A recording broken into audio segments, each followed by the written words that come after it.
Hi everyone, welcome back. And this video will cover creating a web page using Notepad. Now, in reality, many of you will not, if you ever get into this business, will not use Notepad to create a website. But I wanted to show you really what it takes to create a web page from the ground up. And we're going to go ahead and do that here. So I'm going to click on Start, All Programs, Accessories, and then down to Notepad, and I'm just going to go ahead and type out rather code using HTML, hypertext markup language, exactly how to create a basic web page, and then later go into talking a little bit about Dreamweaver, one of the most popular HTML editors out there. Okay, so HTML is a markup language, which basically means that you take an existing document and mark it up. And the history behind it, and this will be part of the video lecture, but there's a history in academia, researchers wanting to share documents and wanting there to be an easy way to share those documents. Okay, so you can see that I'm creating some opening tags here. I'm creating the HTML opening tag. Every tag, well, not every tag, but most tags have an opening and a closing tag. So you'll kind of get a feel for how this works as I'm doing it here. And all I'm doing, the title tag is very typical of most HTML tags, where you've got an opening tag here and you've got a closing tag here. Okay, so I'm going to go ahead and close the heading tag. Now you can have other elements within the heading tag as well, but for now we'll just include the title tag. The title, the text between the title tag, and now you can see sort of why HTML is called a markup language, because we're essentially just taking text and marking it up with an opening tag and a closing tag. Alright, now I'll get right into the body tag, and everything between the opening body tag and the closing body tag will be visible on the page. So we'll start by just creating some text.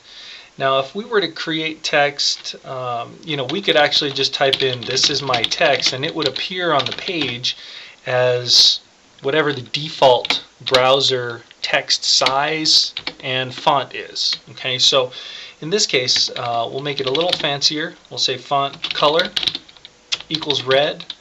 Now, the color is an attribute of the font tag. We'll include an additional attribute of the font tag. We'll include the size attribute, and we'll say size equals 5. And then we'll go ahead and type in "thanks for visiting my site." Now, in the assignment associated with this chapter, I'm essentially asking you to duplicate this exercise. So you can pause the video and rewind it as necessary. Now, the next thing I ask you to do is create a bulleted list, and in HTML language that's called an unordered list, and it starts out with the UL tag, the unordered list, and then from here we'll just create list items, LI. We'll say go to the store. We'll close that tag, LI. We'll create another list item. We'll say go home. We'll close that tag as well.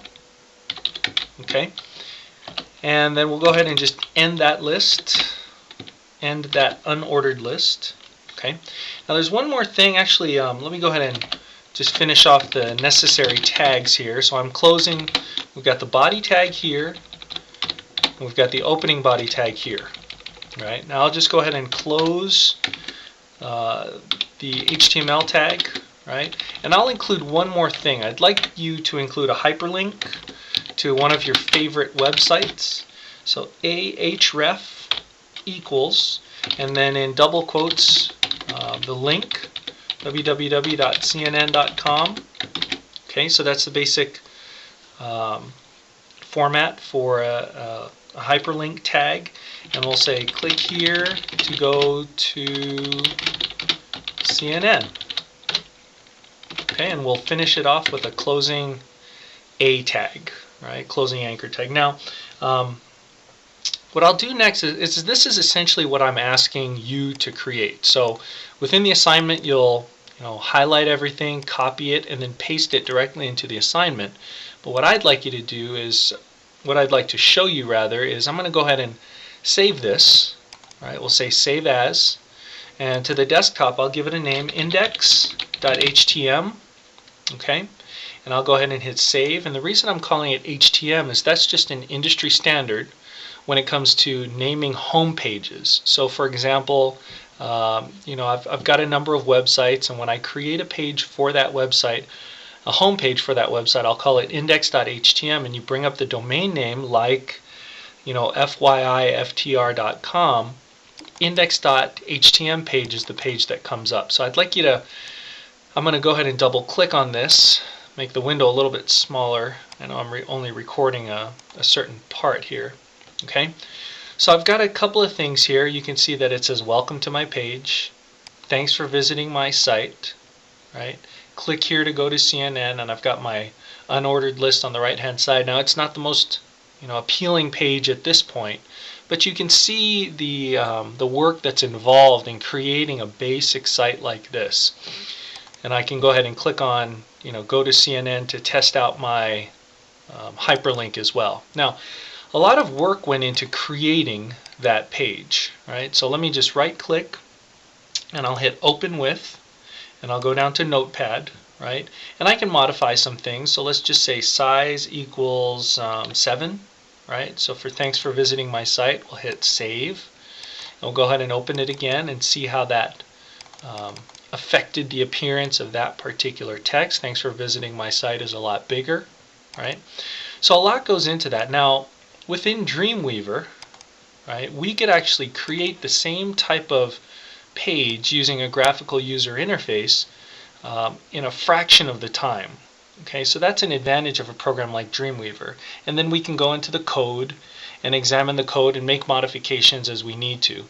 Now, understand that it's going to be a lot easier to create a page within Dreamweaver. However, if anything goes wrong with your site, if anything goes wrong with your code, you'll want to be familiar with HTML so that you can fix some of those problems. Now, I design all of the sites that I create with Dreamweaver now, and occasionally there are problems, and knowledge of HTML is definitely an advantage. So there you have it, creating a basic, very basic web page simply using Notepad to do that. Okay. All right, I'll see you guys.